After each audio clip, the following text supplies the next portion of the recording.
Ate, magandang gabi po. Magandang gabi naman po.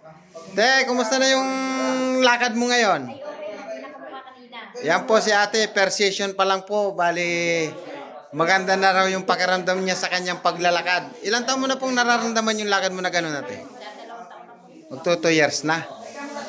Ano bang nangyari dyan te? Bakit gano'n yung lakad mo? Nabunggo po kami nagawa ng motor na single. Motor na single na hit and run o tinigilan naman kayo? Hindi, kuha po. May karga kaming bigas.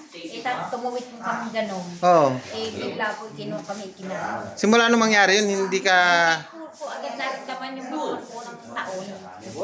Saka kung naramdaman namin.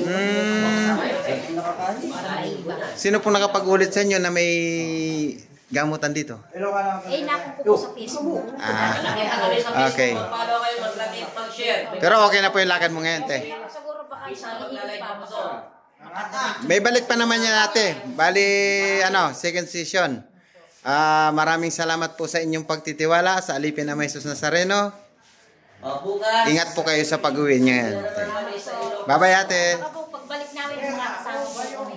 Okay po, ate. Ingat po kayo, ate. Bye-bye. Salamat po. Okay, salamat. Salamat po. Thank you po, Lord. Bye-bye po.